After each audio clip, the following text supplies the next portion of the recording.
할렐루야. 사실 제가 목욕탕 말씀 안 하시면 아무 얘기 안 하고 그냥 가려고 했는데요. 제가 사역을 할 때 남자 동료들 있잖아요. 제일 친해지는 방법이 목욕탕 같이 가는 거더라고요. 같이 뜨거운 물에서 함께 때도 밀어주고 하다 또 이렇게 국밥 한 그릇 먹고 나면 얼마나 뜨끈뜨끈한 관계가 되는지 몰라요. 근데 목욕탕에서 우리 목사님을 뵐 줄은 제가 꿈에도 생각을 못했습니다. 아무튼 이렇게 여러분들과 다시 만날 수 있는 기회를 주셔서 감사하고요. 부족하지만 오늘 여러분들에게 잠언 20장 5절 말씀을 통해서 저를 통해서 주실 하나님의 말씀이 계시리라고 생각이 됩니다.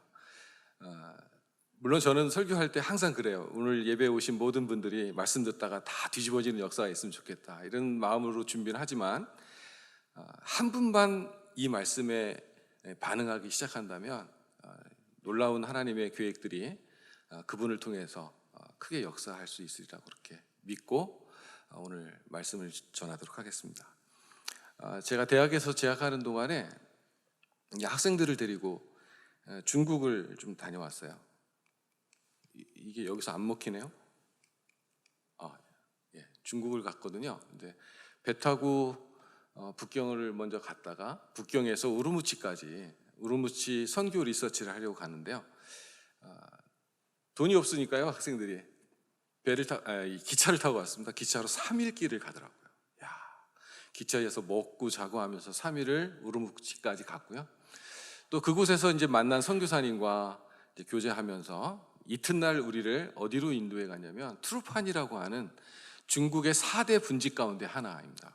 마이너스 153m, 해발 마이너스 153m 지점이니까요. 굉장히 무더운 그런 건조한 날씨를 갖고 있는 그런 트루판으로 저희들을 인도를 했어요. 근데 트루판으로 가다가 잠깐 차가 멈췄는데 옆에 보이는 산이, 여러분 서유기에 보면 손오공과 상강법사가 불을 껐던 산이 있죠. 화염산이라는 거예요. 근데 뭐 화염산인데 보니까 모래로 이렇게 뒤덮여 있는 산인데요. 저 산이 화염산이다, 그 유명한 산입니다. 그래서 구경하래요, 내려서. 근데 뭐 볼 게 있나요? 뭐 그냥 모래산인 건데. 그래서 내렸죠. 근데 그날 이제 우르무치가 워낙 기후가 뜨겁고 그러니까 제가 반바지를 입고 내렸습니다, 차에서. 산을 조금 올라가는데 도저히 견딜 수가 없는 거예요. 이 노출되어 있는 반바지 아래 있잖아요, 다리가 후끈후끈하고 따끔따끔하더니 결국은 화상을 입었습니다. 얼마 못 올라가서. 그 정도로 뜨거운 그런 지역이었습니다. 그리고 나서 이제 투르판으로 들어가서 이제 시간상 이제 점심 식사를 하려고 식당에 먼저 들어갔는데요. 식당에 들어가니까 우리가 보통 식당에 가면 이제 찻잔과 이제 물을 따라서 먹게 돼 있잖아요. 근데 거기에는요, 테이블 위에 포도가 올라와요. 청포도가. 이게 뭐예요? 그랬더니 주문하는 거 아닌데. 선교사님 그래, 여기는 식당에 들어오면 무조건 식탁에 청포도가 올라와 있어요, 그러더라고요. 청포도를 먹었어요. 그리고 이제 맛있게 양고기로 식사를 하고 이제 선교사님과 이런저런 대화를 나누면서 저희들이 또 다시 인도에 간 데가 어디냐면 바로 이런 지역입니다. 이렇게 사막지대예요. 그러니까 타클라마칸이라고 하는 사하라 사막 다음으로 큰, 세계에서 두 번째 큰 사막지대죠. 이런 지역에서 세계에서 가장 많은 포도가 생산되는 생산지가 바로 투르판인 거예요. 어떻게 이게 가능할 수 있었을까라는 거죠. 황무지 같은 그 땅에 어떻게 포도 농사가 가능할까? 그게 의문인데, 그것을 풀어주는 비밀을 알려주려고 우리를 어디로 데려가냐면 바로 이 카얼정이라고 하는, 중국말로요, 카레츠 카얼정이라고 하는 데입니다.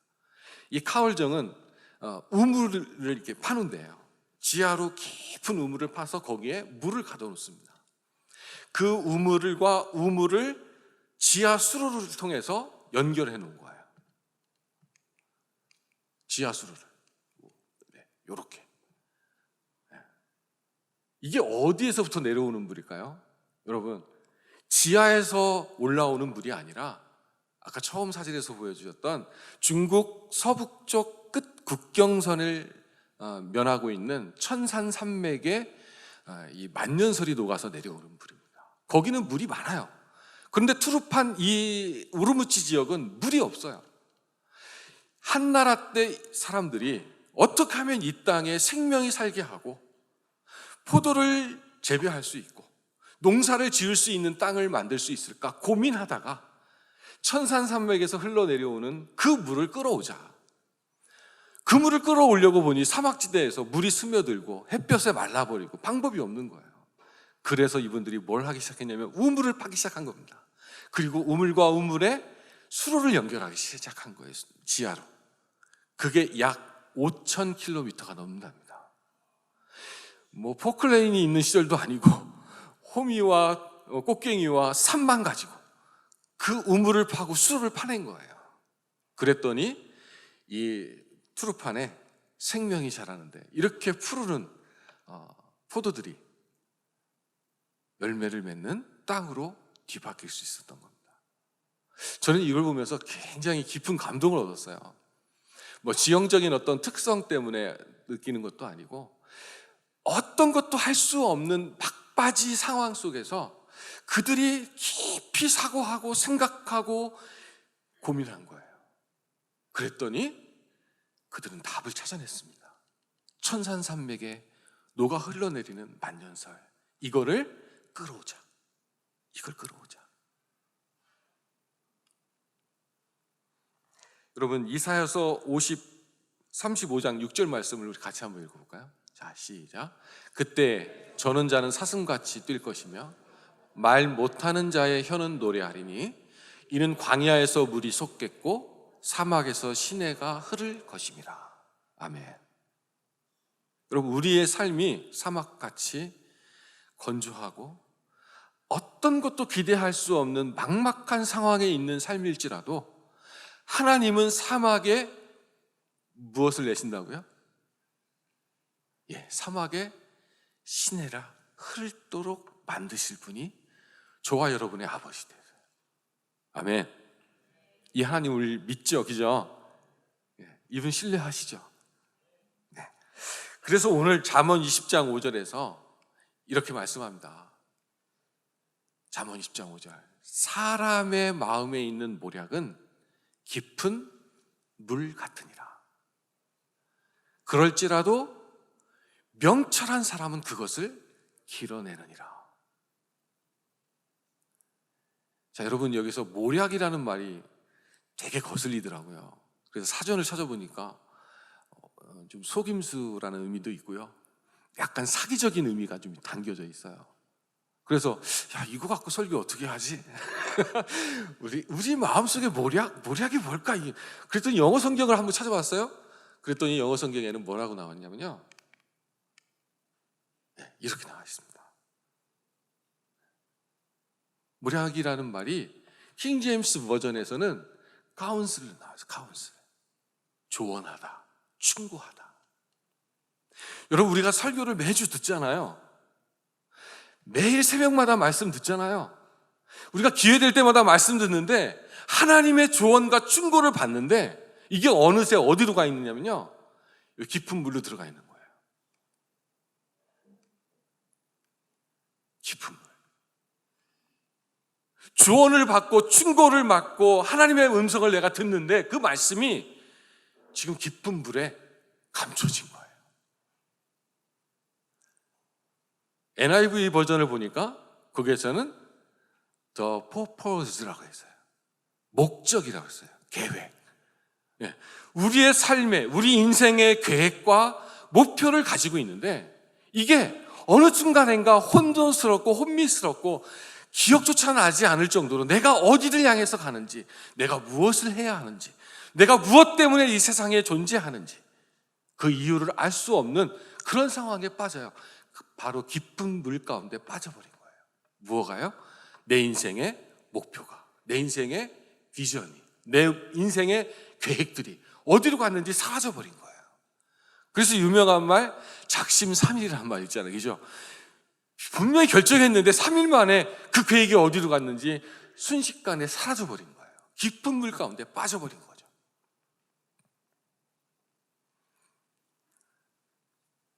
다른 버전에서는 뭐라고 말씀합니까?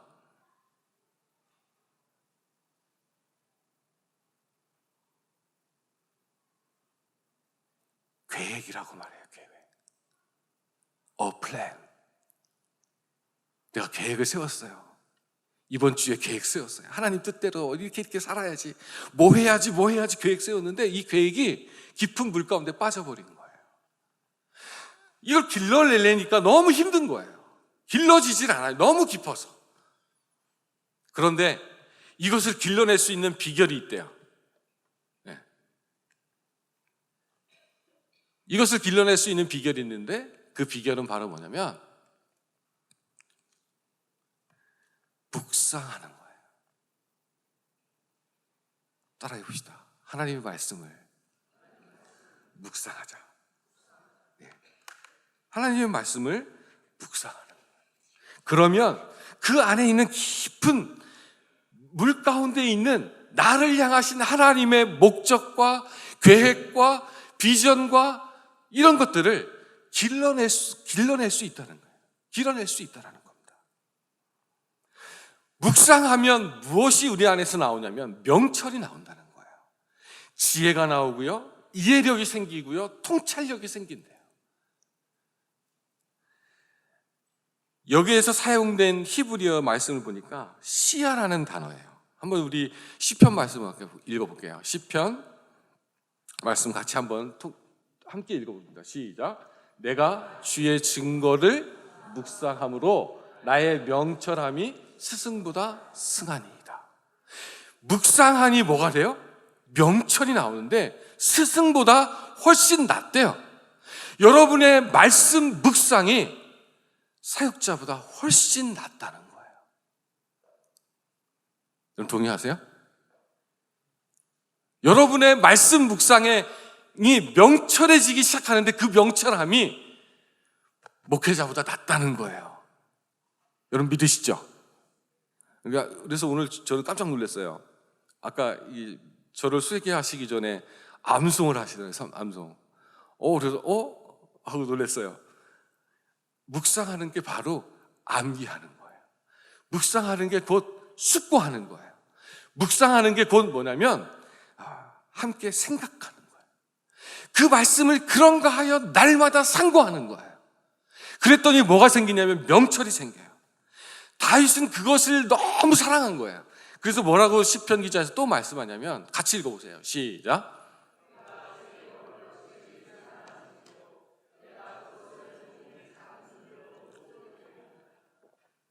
말씀을 얼마나 사랑하는지 그 말씀을 하루 종일 읊조린대요. 아멘. 그랬더니 다윗의 그 명철이, 이 시편 기자의 명철함이 뛰어난 거예요. 하나님의 뜻과 계획이 무엇인지를 분별할 수 있는 눈이 생긴 거예요. 내가 무엇을 위해서 살아야 될지를 아는 거예요. 그래서 바울도 그의 영적인 아들 디모데에게 이렇게 권면합니다. 또 한번 읽어보세요. 시작.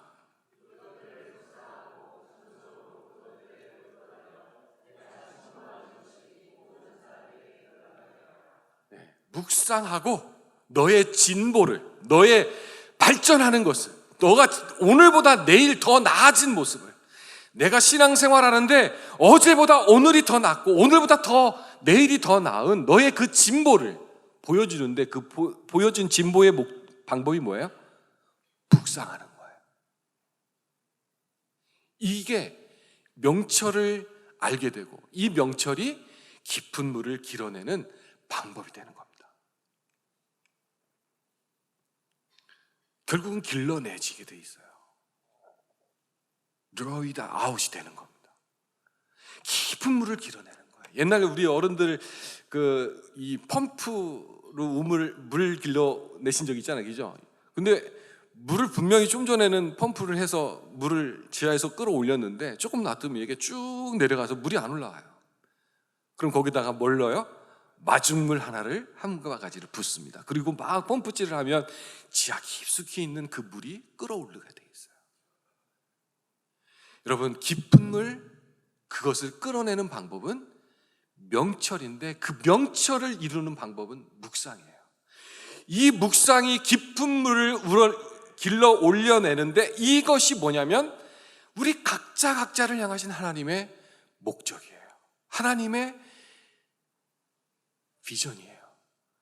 우리를 향하신 계획들이에요. 여러분, 그냥 우리의 신앙생활 하는 것이 하나님 영광을 돌려드리는 삶을 살겠습니다라고 하는 모호한 고백이 아니에요. 그런 모호한 고백을 뛰어넘어서 하나님의 영광을 위해서 오늘 내가 무엇을 할 것인지가 분명히 확신되어지는 거예요. 이번 주에 내가 무엇을 할 것인지를 분명하게 아는 거예요. 올해 내가 무엇을 할 것인지가 분명해지는 삶을 사는 거예요. 이게 바로 깊은 물을 길어내는 거예요. 이게 모략이에요. 사랑하는 성도 여러분, 이제 2024년 4월도 다 가고 있어요. 앞으로 남은 1년을 우리는 무엇을 위해 살 겁니까?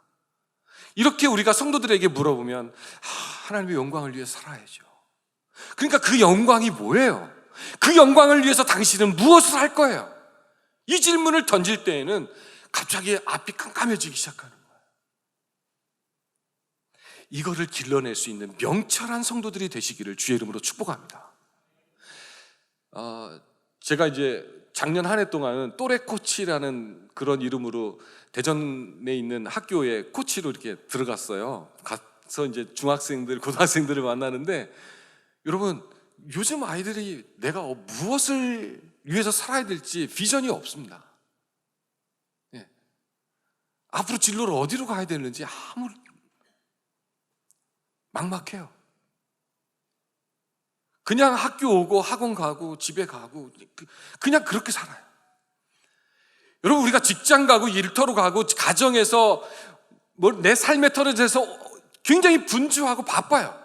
그런데 어디를 향해서 가는지, 무엇을 위해서 살아야 되는지를 분명하게 알지 못하는 거예요. 그래서 제가 2005년도에 대학에서 대학생들을 가르치고 또 차양사역을 하고 예배사역하고 하면서 대학생들을 만나는데, 이 학생들이 그런 거예요. 분명히 신앙적으로 굉장히 뜨겁고 열정적이에요. 찬양도 얼마나 열심히 하는지, 기도도 얼마나 열심히 하는지, 그들의 헌신이 얼마나 뛰어난지 알 수가 없어요. 그런데 그들의 내면을 들여다보면 굉장히 깊은 고민들로 가득 차 있는 거예요. 졸업 이후에 내가 어디로 가야 될지, 무엇을 위해 살아야 될지 아무것도 준비되어 있지 않아서 가끔씩 찾아와요. 목사님, 저 이런 일 있는데 어떻게 해야 돼요? 어떻게 해야 돼요? 그래서 제가 이제 그 이야기들을 쭉 듣죠. 한참 들어요. 왜냐하면 제가 또 그 친구들을 제자 훈련하고 양육하는 입장이니까요. 그들의 이야기를 귀담아 듣습니다. 그런데 마지막 그 대화의 끝은 뭔지 아세요, 여러분? 그래, 우리 기도하자. 기도하자. 저는 그 말을 해놓고 정말 창피했어요, 제 스스로가. 얼마나 창피했는지 몰라요. 제가 기도를 부인하는 게 아니에요. 기도의 능력을 부인하는 게 아니에요. 기도는 정말 탁월한 일이에요. 그런데 그렇게 말하고 있는 나는 너무 부족한 거예요. 기도하자 했는데 이거는요, 이제 이야기 그만 끝내자 이 소리예요. 그 아이도 기도하고요, 저도 기도하는데 별로 그렇게 간절하지 않아요. 그래서 제 스스로가 딜레마에 빠지기 시작했어요. 이 아이들을 어떻게 도와야 될까? 이 아이들에 있는 이 깊은 물을 어떻게 길러낼 수 있게 도와줄 수 있을까? 그래서 2005년도에 이것저것 다 모든 세미나는 다 다녀왔어요. 그 전까지. 그러다가 2004년도인가요? 그때 한참 소그룹 운동이 한참 교회에 불어닥쳤을 때 부산 풍성한 교회까지 쫓아가가지고 그 세미나까지 다 듣고 다녔어요. 그런데 그 부산 풍성한 교회에 갔다가 이게 기독교 신문의 광고를 봤어요. 리전트 유니버시티에서 박사과정을 모집한다는 광고입니다. 그런데 내용을 쭉 읽어보니까 되게 마음에 들어요. 그래서 거기에 들어갔어요. 2005년도에. 그랬더니 거기서 뭘 가르쳐 주자면, 이제 제가 오늘 오후에도 강의하겠지만 코칭을 가르쳐 주기 시작하는 거예요. 크리스찬 코칭의 선구자 역할을 했던 요셉 유미디 박사님이 직접 한국에 내한하셔서 저희들을 가르쳐 주셨어요. 그 코칭을 배우면서 제가 이거구나. 깊은 물을 길어낼 수 있는 전략이 이거구나. 그래서 제가 이제 코치로 전향하기 시작을 했습니다. 2005년부터. 그러는 가운데 제가 포항에 있는 한 교회에 제가 이 화면 하나 보여드려야죠. 크리스천 코칭 리더십이라고 하는 이 부분에 이제 제가 이제 푹 빠지게 된 거예요. 그래서 코치로서 지금은 이제 사역을 하고 있고요. 사람들을 만나고 있습니다. 자, 이제 좀 이야기를 바꾸겠습니다. 깊은 물은 뭘 의미한다고 그랬어요? 깊은 물 가운데 뭐가 있다고요? 모략이 숨겨져 있다고 그랬죠. 그 모략은 우리를 향하신 하나님의 목표, 계획, 우리를 향하신 하나님의 목적, 이것이라고 그랬어요. 이걸 길러낸다고 그랬어요. 근데 이걸 길러내면 거기서 끝이 아니에요. 이제부터가 뭐예요? 더 중요한 거예요. 이거를 위해서 우리가 달려가야 돼요. 자, 다윗은 뭐라고 기도하냐면 여호와의 산에 오를 자 누구냐? 이렇게 질문해요. 여호와의 산에 오를 자가 누구냐? 시편 24편 3절에서 이렇게 간구합니다. 여호와의 산에 오를 자 누굴까? 마음이 갈급하고 손이 깨끗하고 거룩한 자가 여호와의 산에 오른다라고 말합니다. 자, 그러면 여러분 목표를 끄집어냈어요. 계획을 끄집어냈어요. 여러분을 향하신 하나님의 그 인생의 목적을 끌어냈으면 이것을 어떻게 해야 되냐면 의식화해야 돼요. 가시화하고요. 그리고 문서화해야 돼요. 이거를 그림으로 그려내야 돼요. 자, 이 그림 한번 보세요. 제가 운남에서 신장을 어디입니까 이게, 하여튼 실크로드를 타고 서쪽으로 쭉 이동하다 보니까 만난 설산입니다. 메리 설산이라고 하는 산이에요. 지금 이 사진을 찍은 위치가 약 해발 3,500m 지점입니다. 저 산은 6,000m가 넘는 그런 산이에요. 근데 이제 저는 에베레스트 산 근처를 안 가봐서 활용할 사진이 저 사진밖에 없더라고요. 근데 저걸 그냥 우리 에베레스트라고 생각을 해봅시다. 8,084m짜리의 아주 높은 고봉이에요. 여기를 이제 많은 등산가들이 등산하잖아요. 자, 에베레스트 산을 갔어요. 그 산을 가본 사람은 어떤 사람입니까, 여러분? 그 산에 올라간 사람이에요. 그죠? 그 산 주변을 트레킹하고 온 사람들은요, 그 에베레스트 산에서 나는 트레킹하고 왔다, 이렇게 얘기해야 돼요. 나는 에베레스트 산을 갔다 왔다, 이렇게 얘기하면 안 돼. 나는 그 근처에서 트레킹하고 왔다, 이렇게 얘기해야 돼요. 자, 그러면 에베레스트 산이 있어요. 그러면 그 산을 올라가야죠. 에베레스트 산에 올라갈 사람이 누구예요? 자, 정답 아시는 분. 에베레스트 산에 올라간 사람이 누구예요? 아까 여호와의 산에 오를 사람이 누구냐 그랬잖아요. 거기에 가는 사람이에요. 거기에 가는 사람. 자, 목적만 세운다 간 사람이 아니에요. 계획만 세운다 간 사람이 아니에요. 그 산에 직접 올라가야 되는 거예요. 그래야 내가 에베레스트 산에 갔다 왔다, 이렇게 얘기할 수 있어요. 근데 이 에베레스트 산을 정복한 한국 여성이 있어요. 여성으로는 9번째인가 그렇게 된대요. 에베레스트 정상에 깃발을 꽂은 사람이. 이 여성은요, 이름이 전푸르나라고 하는 24살의 여대생이었습니다. 이 친구는 운동을 전문적으로 해본 적이 없어요. 초등학교 때 인라인 스케이트를 좀 타본 경험밖에 없는 친구인데, 이 친구가 대학에 가면 나는 암벽 등반 동아리에 들어갈 거야 이러면서 암벽 등반 동아리에 들어갔어요. 근데 어느 날 암벽 등반 동아리의 회장이 야, 우리 다 모여봐. 모였어요. 그랬더니 하는 말이 뭐냐면 우리 이제 해발 0m에서 해발 8,884m를 우리 등반할 건데 이 등반에 참여할 사람.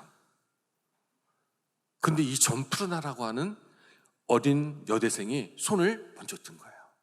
내가 가겠다고. 해발 0m에서 8,884m까지 제가 올라가겠습니다 하고 손을 든 거예요. 그리고 이 친구는 그때부터 에베레스트 산 정복을 위해서 자료들을 모으고 준비를 하고 훈련을 했어요. 결국은 세계에서 7번째인가요? 9번째인가요? 아무튼 등반에 성공을 해나가는 한국 최초의 여성이 됩니다. 누가 올라요?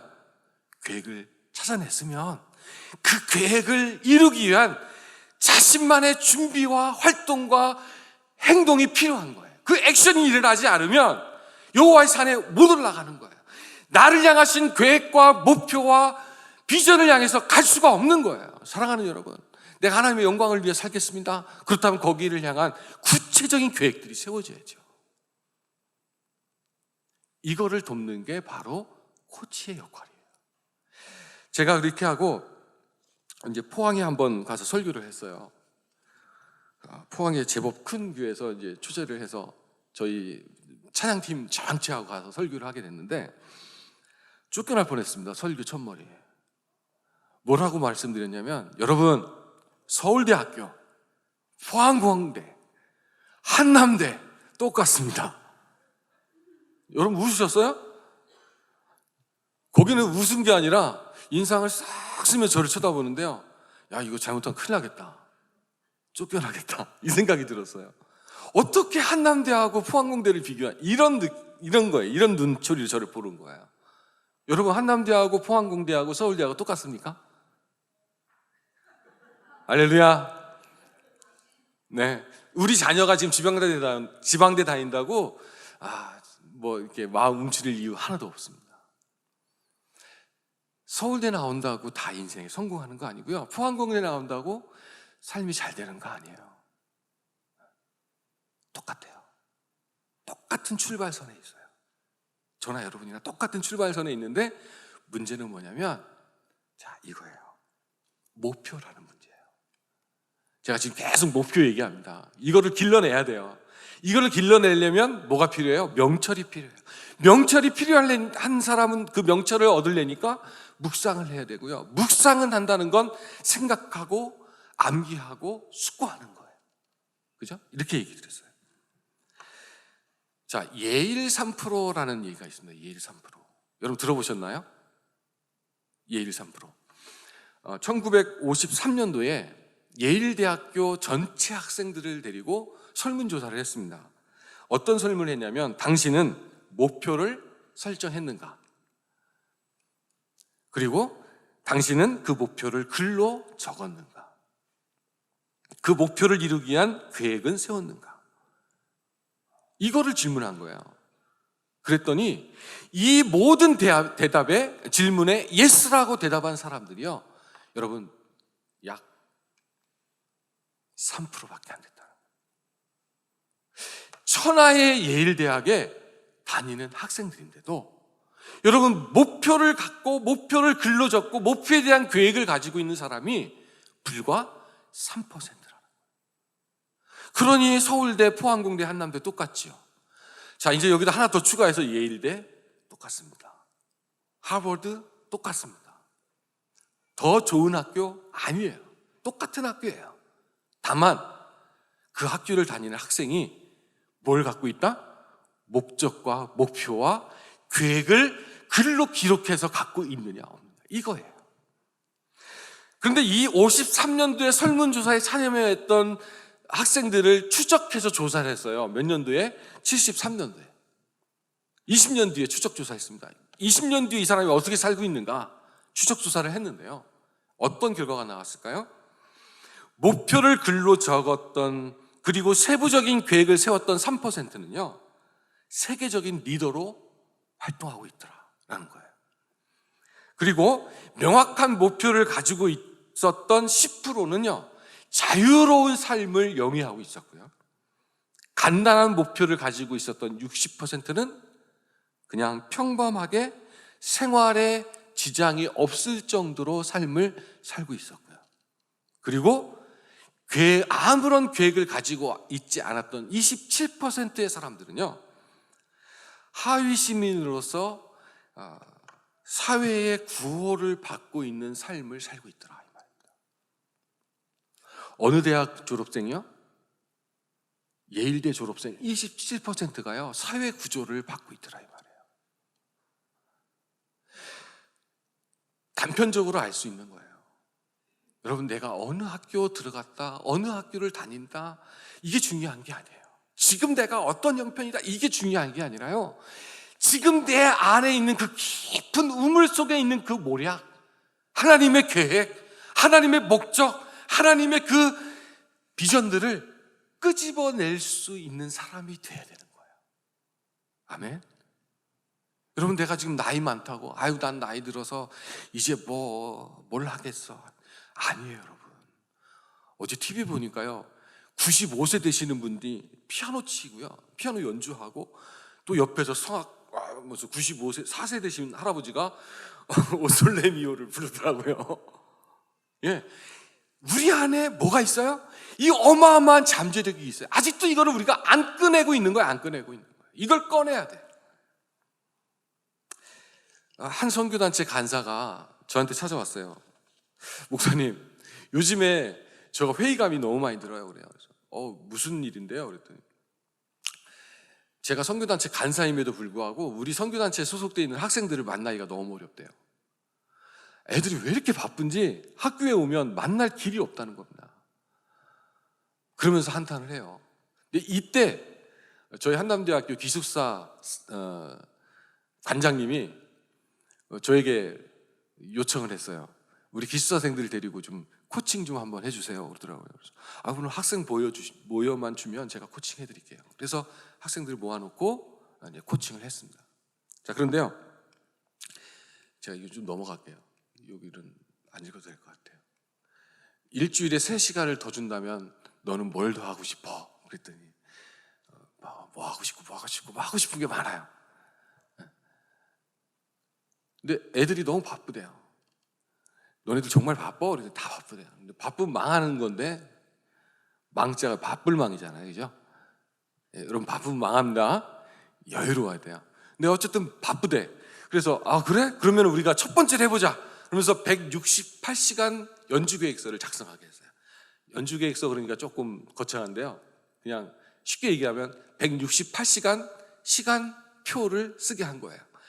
168시간표를 칸칸이 다 쪼개놓고 주일부터 토요일까지 잠자는 시간 몇 시간인지, 그리고 약속돼 있는, 계획돼 있는, 이미 취소할 수 없는 강의 시간, 이런 시간 다 집어넣으라고 그랬어요. 다 집어넣고, 그리고 남은 시간 한번 체크해보자.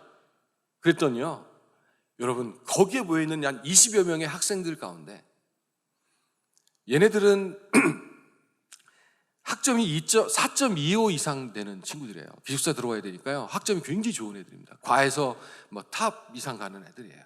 근데 얘네들이 바쁘다고 하는데 하나도 안 바쁜 삶이 자기들의 시간표에 드러나기 시작한 거예요. 적게는 24시간이 아무런 계획 없이 그냥 지나가고 있어요. 많은 사람은 58시간이 그 시간표 속에 아무것도 안 들어있는 거예요. 58시간이. 58시간이면 이틀이 넘는 시간이잖아요. 그러니까 하루 또는 이틀 이상을 아무것도 안 하고 있는 학생들이었어요. 그래서 제가 학생들한테 다시 질문했습니다. 너희들 바쁘니? 아니요, 안 바빠요. 그러면 이번 학기 나하고 이 코칭을 받을 수 있겠네?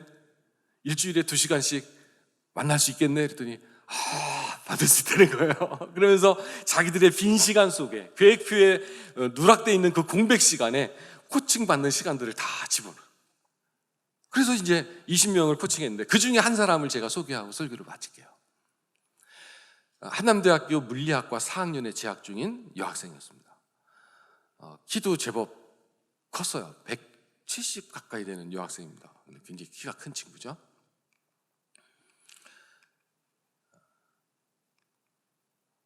이 친구가 광양에서 이제 올라왔고요. 그리고 물리학을 전공했고, 키도 크고, 아무튼 미모도 뛰어나고 이런 여학생이었어요. 그래서 이제 이 친구가 라포를 형성을 했죠. 교제를 해야 되니까. 라포 형성을 하고, 그리고 나서 이제 목표를 이제 찾아내기 시작한 거예요. 계속 이야기하면서 이 친구의 목표가 드러나기 시작했어요. 그게 뭐였냐면 스튜어디스가 되는 거예요. 스튜어디스가 되고 싶다. 어렸을 때에도 꿈꿔왔던 일들이고, 그걸 정말 하고 싶다. 그래서 그거 해야 될 이유가 뭔지, 그걸 한다면 네 존재가 어떻게 변화될 건지, 너의 삶에 어떤 유익이 있을 건지, 이런 것들을 계속하면서 목표를 구체화해서 이렇게 이제 글로 기록한 거예요. 그래서 나는 대학을 졸업한 그해에 항공사 스튜어디스에 합격하여 고객을 돕고 나의 꿈과 희망을 위해서 열심히 일하고 있는 나의 목표를 글로 기록했어요. 그리고 이제 또 목표를 잡았으면 뭘 해야 돼요? 지금 나를 점검해야죠. 현실을 점검한 겁니다. 목표와 현실 사이 갭을 찾아내요. 그래서 갭을 보니까 뭐가 나와요? 현재 토익 점수는 한 850점대 되는데 중요한 것은 이게 면접에서 영어 시험 면접이 자기는 준비가 안 돼 있다는 거예요. 그리고 1차 시험이 너무 부족하다는 거예요. 자기는 아직 구체적으로 학원에 등록해서 스튜어디스가 되기 위한 공부를 한 번도 훈련을 안 받아봤대요. 근데 스튜어디스가 되기 위해서 학원을 들어가면 엄청난 것들을 배우더라고요. 또 그걸 안 했대요. 그리고 가장 큰 장애 요소는 뭐냐면 이게 집중하지 못하는 거, 그리고 외로움 타는 거, 또 그리고 1차 시험이 많이 부족하다는 거, 이런 거였어요. 그래서 이제 이 다음에 옵션을 선택해야죠. 그렇다면 네가 너의 목표를 이루기 위해서 이번 4학년 마지막 학기에 해야 될 일들 중에서 가장 우선순위가 뭐니? 그랬더니 이렇게 쭉쭉 열려야 했어요. 학원에 등록도 하게 되고, 또 그리고 뭐 영어 공부해야 집중적으로 공부하고, 학과 공부를 좀 4학년 마지막 학기니까 조기에 마무리해야 되겠다. 이제 이렇게 하면서 결론을 내렸어요. 그러면서 이제 매주마다 이제 이 일들을, 계획들을 좀 더 세분화해서 세우고 그것들을 잘 실천하고 있는지 코치가 어떻게 알 수 있는지 이 부분들을 점검하면서 이제 나갔어요. 그런데 여러분, 졸업과 동시에 대한항공의 시험을 봤습니다. 떨어졌어요. 아시아나 에어라인에 시험을 봤는데 떨어졌어요. 캐세이 퍼시픽에 지원했는데 떨어졌어요. 그리고 이제 이 친구가 3번 떨어지고 저를 다시 이제 찾아왔어요. 너무 힘들다고, 정말 내가 갈 길이 맞는지 모르겠다고, 어떻게 되는지 모르겠다고 그러냐고. 그러면 내가 한 가지 너에게 소개해드리고 싶은 분이 있는데 소개받을래? 그랬더니 받겠대요. 그래. 그래서 바로 소개를 했죠. 누굴 소개했을까요? 예수님을 소개했습니다. 복음 제시를 했어요. 근데 예수님을 영접기도 하고, 그리고 이제 저하고 제자 훈련까지 받기로 하고, 또 저와 함께 예배 출석하기로 결정을 했어요. 그러면서 하는 얘기가, 저 근데 큰일 났어요. 그래요. 왜요? 자기 외가가, 외할머니, 어머니, 외삼촌 모두가 남묘호랑개교의 골수래요. 제가 지금 광양에서 여기 나와 있기 망정이지, 저 광양 같았으면 있을 수 없는 일이 벌어졌다고 그러더라고요. 근데 아무튼 이렇게 예수님 영접하고요, 이분이 너에게 너가 원하는 모든 것을 다 주실 거야. 네가 원하는 것, 네가 바라는 것, 너가 필요로 하는 것 다 주실 건데, 그렇다면 너가 정말로 이분 안에서 하고 싶은 일이 뭐야? 그랬더니 여전히 그는 스튜어디스가 되는 거예요. 스튜디오스가 되는 거예요. 그래서 새롭게 목표를 조정했어요. 이거예요. 나는 스튜어디스가 되기 위해 항공사에 제한을 두지 않겠다. 그러니까 이 국내 항공사에 제한을 안 두겠대요. 어느 항공사든지 좋대요. 나를 필요로 하는 어떤 항공사든지 도전해서 예수님의 성품을 드러내는 그런 스튜어디스로 활약하고 있다. 현재 완료형이죠, 그죠? 지금 스튜어디스가 된 거예요. 예수님의 성품을 드러내는. 이전 목표는 뭐였냐면 나의 꿈과 희망을 위해서 한다 그랬어요. 근데 바뀌어버렸어요. 뭐라고요? 예수님의 성품을 드러내는 사람이 되고 싶다. 그런데 이 친구가요, 재도전 끝에 최종적으로 합격한 항공사가 어디냐면 오만 에어라인입니다. 오만 에어라인. 그래서 중동권에서 비행기를 타고 그 안에서 예수님의 성품을 드러내기 위한 승무원으로 일하고 있는 거예요. 할렐루야. 여러분, 내 안에 깊은 우물이 있어요. 근데 여기에 나의 잠재력이 숨어져 있습니다. 나를 향하신 계획이 숨겨 있고요, 나를 향한 하나님의 목표와 계획들이 이 안에 있어요. 이거를 길어내야 돼요. 명철을 가지고 묵상하고 생각하고 숙고하고 암송하면. 자, 그래서 코치는요, 그렇게 성도들에게, 고객에게 계속해서 질문합니다. 오늘 너를 향하신 하나님의 계획이 무엇이니? 그것을 위해서 오늘 너는 무슨 일을 하고 있어? 여기에 대답할 수 있다면 이 사람은 꿈을 이루고 비전을 이루고 계획을 성취하는 복된 인생이 될 줄로 믿습니다. 사랑하는 우리 새벽교회 성도 여러분, 여러분 안에 있는 그 깊은 우물을 길어내는 명철한 성도가 되시기를 주님의 이름으로 축복합니다. 네. 목사님이 오후 예배는 짧게 하는 게 좋다고 그래가지고 최대한 노력하면서 했는데 짧았는지 모르겠습니다. 같이 말씀 의지해서 기도했으면 좋겠는데요. 찬송가 예수를 나의 구주 삼고라는 찬양이 있어요. 이 찬양 같이 부르고 기도 제목 4개를 제가 올렸는데요. 이 기도 제목을 말씀에 의지해서 우리 새벽교회 안에 우물이 터져 나오는 놀라운 역사가 일어나기를 주의 이름으로 축복합니다.